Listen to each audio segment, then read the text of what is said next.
Hi வணக்கம். உங்கள் ஆனந்த கண்மணி ஆனந்த நாவல் கீதம் சேனலை கேட்குறவங்க எல்லோரும் மறக்காமல் சப்ஸ்கிரைப் பண்ணிவிடுங்க, லைக் பண்ணுங்கள், கமெண்ட் பண்ணுங்கள், ஷேர் பண்ணுங்கள். வாங்க நாம் இப்போ கதை கேட்க போகலாமா? சுபலதாவின் கரையாய் உடைகிறேன் அத்தியாயம் 35. 1000 பேர் என்ன சொன்னாலும் தன் மனைவி தன்னிடம் அப்படி தேவிகாவை அனுப்பி விடுங்க என்று சொன்ன பிறகு அவர் அங்கே போவதை நிறுத்திவிட்டார். எதுவாக இருந்தாலும் மனைவி மூலமே கொடுத்தார், செய்தார். அதுவும் வைஷ்ணவிக்கு புரிந்தது. வைஷ்ணவியும் இப்போதெல்லாம் மாதம் ஒரு முறை பணம் கொடுக்க போகும்போதுதான் தேவிகா வீட்டிற்கு போனாலும் ஏதாவது கணவர் சொல்ல சொன்னால் மட்டும்தான் ஃபோன் பண்ணி பேசுவார். இப்போது அந்த வீட்டில் லேண்ட்லைன் ஃபோன் இருந்தது. சின்ன வீடாக இருந்தாலும் அந்த வீட்டில் அத்தனை வசதிகளும் இருந்தது. யோகமித்திரன் செய்து கொடுத்திருந்தார். இதற்கெல்லாம் வைஷ்ணவி எதுவுமே சொன்னது இல்லை. யோகமித்திரனின் நண்பரின் மனைவி தங்களை விட அந்த குடும்பத்தில் தேவிகாவிற்கும் அவள் மகளுக்கும் அதிக முக்கியத்துவம் கொடுக்கிறார்களே. கிராமத்தில் இருந்து வந்த சாதாரணமான பெண் அவளுக்கு இப்படி ஒரு வாழ்வா என்று பொறாமைப்பட்டு அவளை இந்த குடும்பத்தை விட்டே விரட்ட வேண்டும். அது வைஷ்ணவியால் மட்டும்தான் முடியும். எனவேதான் அவளிடம் பொய்யாய் மற்றவர்கள் அவளை மதிக்கலை. தேவிகாவிற்குத்தான் யோகமித்திரனிடம் செல்வாக்கு இருக்கு என்று சொல்லி சொல்லி அவளை குழப்பி அடிமேல் அடிவெடித்தால் அம்மியும் நகரும். அப்படி வைஷ்ணவியை தேவிகாவிற்கு எதிராக யோகமித்திரனிடம் பேச வைத்திருந்தாள். அடுத்த மாதம் பணம் கொடுக்க சொல்லி யோகமித்திரன் சொன்ன பிறகு வைஷ்ணவி பணம் கொடுக்க போனாள். அப்போதுதான் வீடு பூட்டி இருந்தது. எங்கே வெளியே போயிருப்பாள் போல என்று அவள் நின்ற நேரம் பக்கத்து வீட்டு பெண் வந்து, உங்ககிட்ட சாவியை கொடுக்க சொல்லி தேவிகா சொல்லிட்டு போனாங்க, இந்தாங்க சாவி என்று கொடுக்க, நான் வருவது தெரியாதே என்று சொல்ல, அது எப்படி தெரியும்? தேவிகா வீட்டை விட்டு போய் 1 மாதம் ஆகப்போகுதே என்றாள் அந்த பெண். என்னது, 1 மாதமா? ஆமாம், நியூ இயர் பார்ட்டி முடிந்து மறுநாள் வந்தவள் அன்றே கிளம்பி போய்விட்டாளே. அப்பத்தான் சாவியை கொடுத்துட்டு போனா என்றார். இப்போ வைஷ்ணவிக்கு பயம் பிடித்து கொண்டது. ஒருவேளை நியூ இயர் அன்னைக்கு அறையில் நாங்கள் பேசிக்கிட்டு இருந்ததை தேவிகா கேட்டு விட்டாளோ, அதுதான் ஊரை விட்டு போய்விட்டாளோ என்று பயந்து போனவர் உடனே வீட்டிற்கு வந்து கணவரை அழைத்து சொல்ல யோகமித்திரன் இடிந்து போனார். என்ன சொல்ற என்றார் நம்ப முடியாமல். ஆமாங்க, 1 மாதம் ஆச்சாம், நான் வீட்டை திறந்து பார்க்கல, வந்துட்டேன் என்றாள். பிறகு உடனே யோகமித்திரன் அந்த வீட்டிற்கு போக வைஷ்ணவியும் சென்றாள். கதவை திறந்து கொண்டு உள்ளே போக அங்கே அனைத்தும் அப்படியே இருந்தது. எதையும் தேவிகா எடுத்துச் செல்லவில்லை. வீட்டை சல்லடை போட்டு தேடினார் யோகமித்திரன். அங்கே பூஜை அறையில் சாமி படத்தின் முன் ஒரு பேப்பர் இருக்க எடுத்து படித்தார். என் உடன்பிறவா அண்ணனுக்கும் அன்னிக்கும் எனக்கு தனியாக சுயமரியாதையோடு வாழ ஆசை. அதற்காக நான் என் சொந்த ஊருக்கு போகிறேன். அங்கே எப்படியாவது கூலி வேலை பார்த்தாவது கௌரவமாக மானத்தோடு பிழைத்து கொள்வேன். இவ்வளவு நாள் ஆதரித்ததற்கு நன்றி. என்னை தேடி அங்கே வரவேண்டாம். அது கிராமம். நான் விதவை. காசு பணம் எனக்கு தேவையில்லை. ஆனால் மானம் மரியாதை வேண்டும். எனக்கு அது ரொம்ப முக்கியம். என்னை தேடி அங்கே வரவேண்டாம். இது என் கணவர் மீது ஆணை. உங்களுக்கும் எங்களுக்கும் இனி எந்த சம்பந்தமும் இல்லை. என்னோட இந்த முடிவுக்கு யாருமே காரணம் இல்லை. நானே சுயமாக எடுத்த முடிவுதான் இது என்று எழுதி வைத்துவிட்டு சென்றிருந்தாள். என் முடிவுக்கு யாருமே காரணம் இல்லை என்று எழுதி இருக்கிறா. ஆக இதற்கு நீதான் காரணம் இல்லையா? என்கிட்ட முட்டாள்தனமாக பேசினேன். நான் அமைதியாக உனக்கு புரிய வைக்க முடியாது என்று என் நண்பனின் மகளை கூட பார்க்காமல் ஒதுங்கி கொண்டு உன்னைத்தான் அனுப்பி வைத்தேன். நீ என்ன செய்தியோ எனக்கு தெரியலை. நீயும் வேணாம், உன் உதவியும் வேணாம்னு போயிட்டா. மானஸ்தி பட்டுன்னு எல்லாத்தையும் விட்டுட்டு போயிட்டா. எதையும் எடுத்துக்கிட்டு கூட போகலை. எப்படி வந்தாலோ அதே மாதிரி வெறுங்கையோடு போயிட்டா.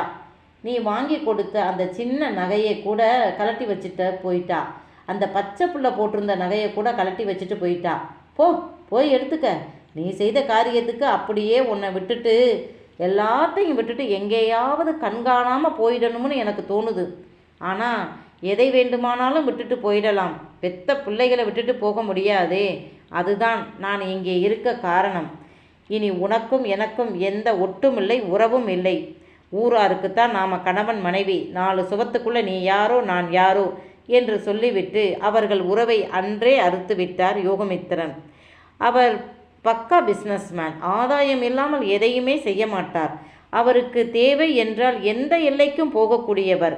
அப்படிப்பட்ட அவரே இப்போது மனைவியின் செயலில் தேவிகாவும் அந்த பெண் குழந்தையும் எல்லாத்தையும் விட்டுட்டு இப்படி போனது பெரும் அதிர்ச்சியை கொடுத்தது. அப்படியே விட்டுவிட்டால் அவர் யோகமித்திரன் இல்லையே.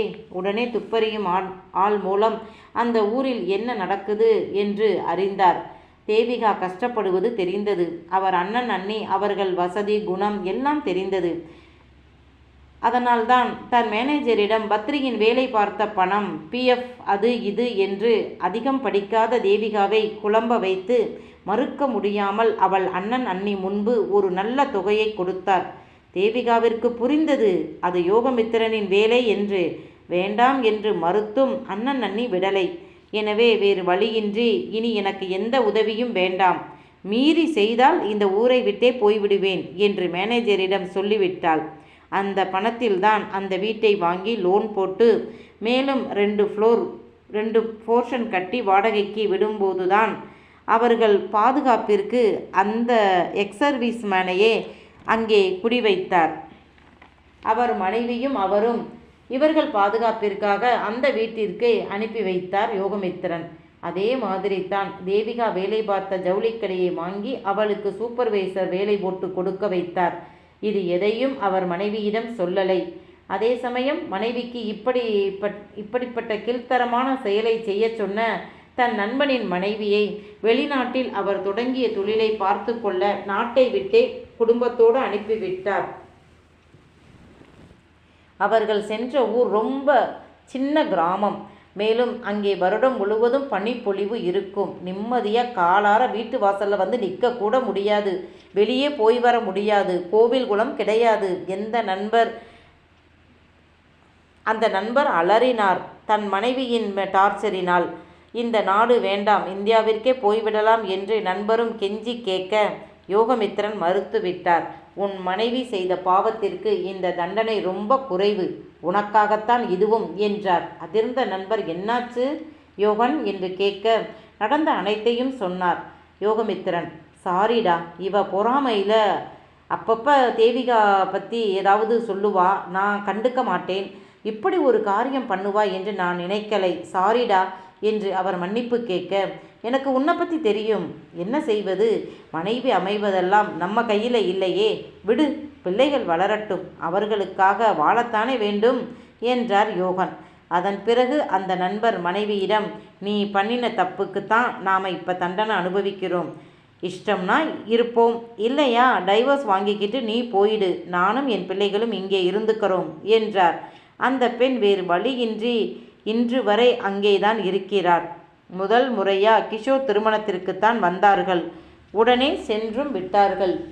மகன் மகள் இருவரும் அங்கேயே வளர்ந்து படித்ததால் அந்த நாட்டு பழக்க வழக்கத்தில் வளர்ந்து விட்டார்கள். அங்கேயே காதலித்து அம்மா ஒத்துக்கொள்ள மாட்டார் என்று பெற்றோர்களுக்கு தெரியாமலே திருமணம் செய்து கொண்டு தனியாக போய்விட்டார்கள். அந்த பெண்ணால் அவர்கள் குடும்பத்தோடு ஒட்டி உறவாடவும் முடியலை, ஒன்றாக சேர்ந்து இருக்கவும் முடியலை, வெட்டிவிடவும் முடியலை, தவித்தார். வைஷ்ணவியிடம் அடிக்கடி உன் புருஷன் உன்னை விட்டுட்டாரு, என்னை இப்படி தண்டிச்சிட்டாரு, இப்போ எனக்கு மகன் மகள் எல்லாம் இருந்து நான் அனாதையாக இருக்கேன், உன் புருஷன்தான் காரணம் என்று அடிக்கடி புலம்புவார்.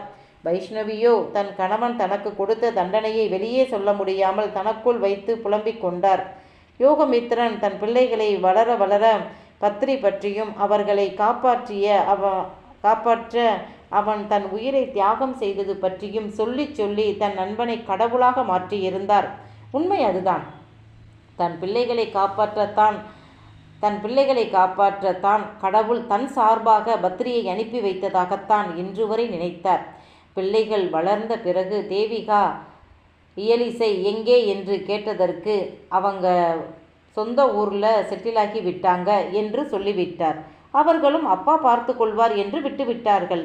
வருடங்கள் ஓடியது. வைஷ்ணவி தன் கணவனுடன் அழுது கெஞ்சி தான் செய்தது தவறுதான், அந்த பெண் பேச்சை கேட்டு அப்படி நடந்து கொண்டேன் என்று, அது என் தவறுதான் என்று சொல்லி எத்தனையோ முறை மன்னிப்பு கேட்டும் யோகமித்திரன் அவளை முழு மனதாக மன்னிக்கவில்லை.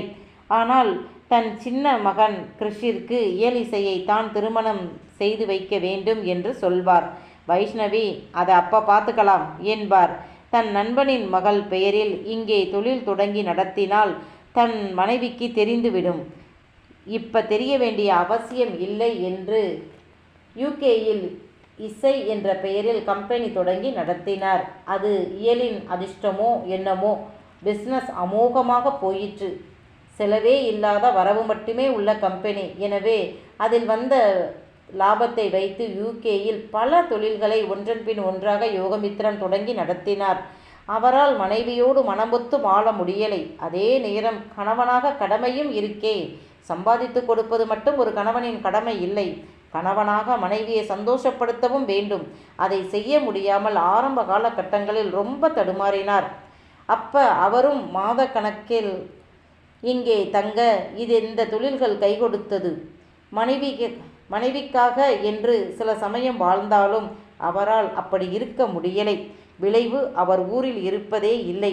இங்கே உள்ள தொழில்களை மேற்பார்வையிட்டுவிட்டு யூகேக்கு வந்து விடுவார். விலகாமல் விலகி போய்விட்டார் மனைவியிடம் இருந்து. அடுத்தவர் அறியாமல். பிறகுதான் இயலிசை +2 முடித்த பிறகு இனியும் விலகி இருக்கக்கூடாது என்று மேனேஜரை அனுப்பி அவளின் படிப்பை தன் பொறுப்பாக எடுத்து கொண்டார். தேவிகாவிற்கும் இத்தனை வருட உலக அனுபவத்தில் வைஷ்ணவியின் மனநிலை புரிந்தது. இந்த சின்ன விஷயத்துக்கு எதற்காக அவர்களிடம் சொல்லாமல் வரணும்? சொல்லி புரிய வைத்துவிட்டு வந்திருக்கலாமே என்று இப்போ அவர் புரிந்து கொண்டார். அதனால் சுடரிசை படிப்புக்கு உதவி செய்ய சொல்லி கேட்டார். பிறகு இயலிசைக்கு அந்த கம்பெனியில் வேலை வாங்கி கொடுத்தார். தேவிகா கூட நேரில் பேசாமலே மேனேஜர் மூலம் கேட்டதை செய்து கொடுத்தார். பிறகுதான் நண்பனின் மகளின் திருமணத்திற்கு அமெரிக்கா சென்றபோது மகனுக்கு இயலிசையை திருமணம் செய்து வைக்கலாமா என்று கணவன் கேட்க வைஷ்ணவி சந்தோஷமாக ஒத்துக்கொண்டார். அவருக்கும் இத்தனை வருட அனுபவத்தில் உலகம் புரிந்ததே. தன் தவறும் புரிந்தது. மனமாற ஒத்துக்கொண்டார். மகனிடம் கேட்ட பிறகு இருவரும் ஒன்றாக இயலிசையை பெண் கேட்டு தேவிகா வீட்டிற்கு பல வருடங்களுக்கு பிறகு ஒன்றாக சேர்ந்து சென்றார்கள்.